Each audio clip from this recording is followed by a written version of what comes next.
arrival of the in-law. I'm alright, sir. The Ezulike family have just arrived the venue.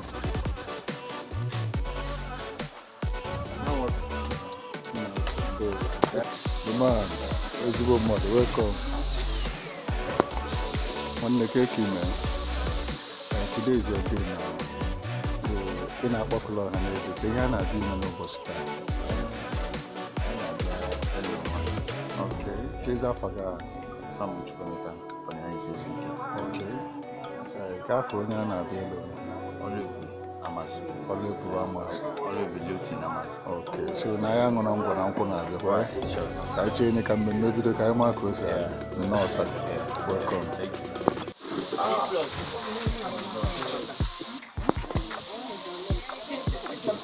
So you understand? Put her for place.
Togo.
Ogo cha cha na.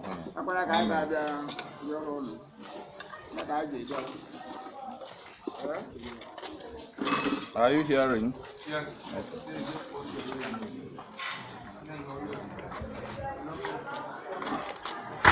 Because onye anyị na-akpọ ọrụ ebube anyị nwere ọrụ ebube nnukwu na mbara ebe a ọ bụrụ na ọ pụta n'onye ama onye ọrụ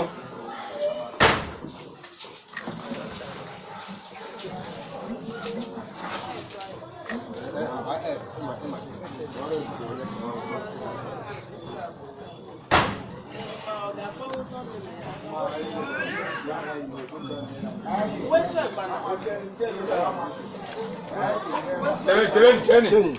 Because your ears.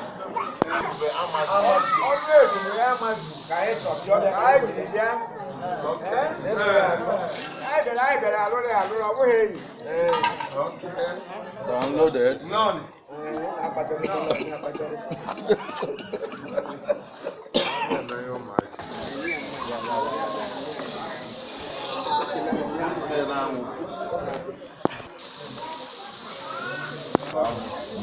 That's the most luckiest woman in the whole wide world. She's here.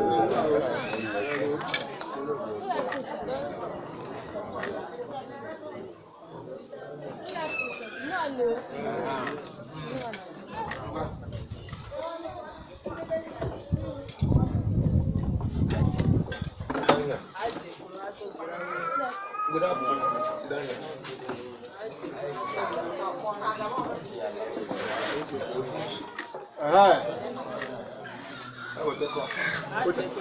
Emanugo, uteni iko.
That she Oluebeube Amazu.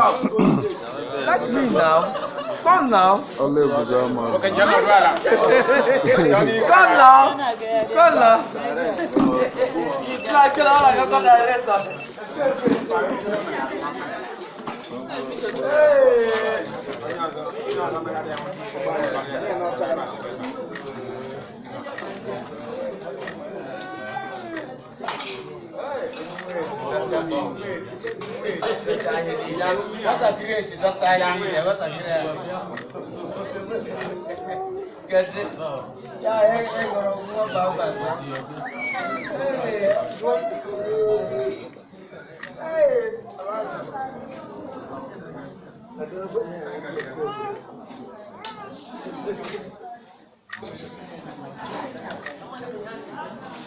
Yes, sir. Yes, sir. Ah, kita.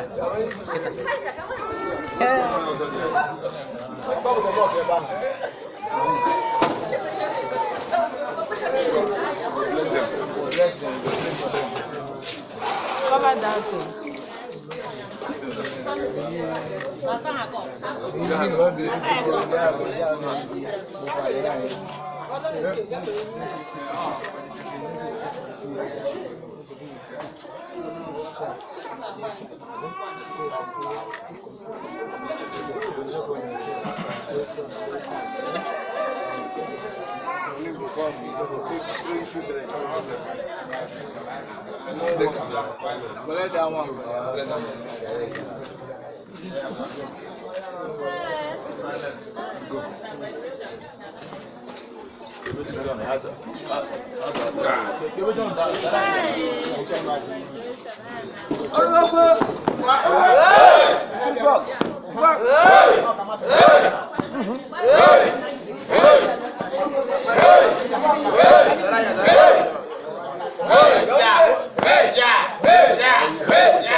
Easy.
I'm fine.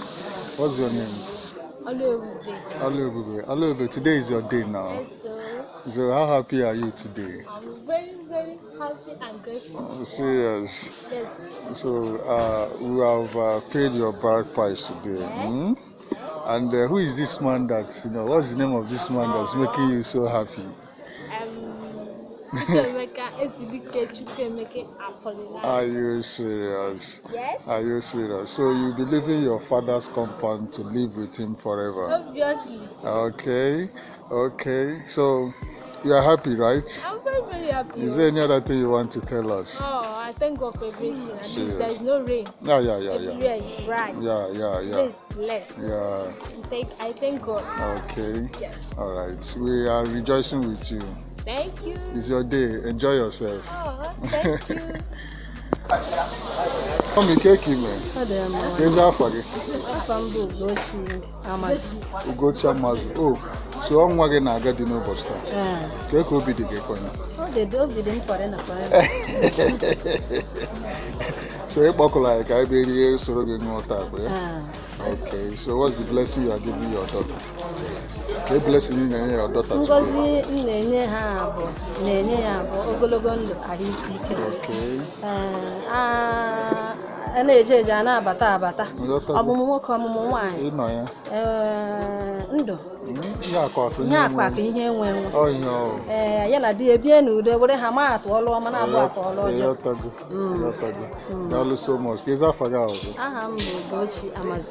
So much. So much.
I've seen you around, that is right. How the car in a connection with Onion and Oh, my senior brother. Are you serious? Your senior brother? Jesus Christ. Ezulike. Wow.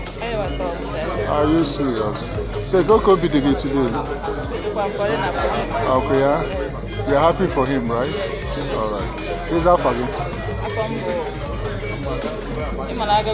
Okay. If you go and come on, you could also go. Ezulike of Umulekwe. Okay. Okay. Okay. Oh, Nachinakwa. All right. That's beautiful. Adachi nothing ego na bank, okay? You know we call ego na no. No, man, I say go no na bank na anya ka ije ekwu na. na dị na bank. I will pay. Oh, na unu be. All right, thank you so much. Thank you. Solution pack.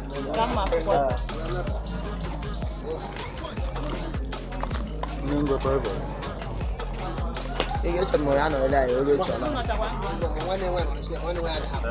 Nwaanyị ọka eche m ya nọ ebe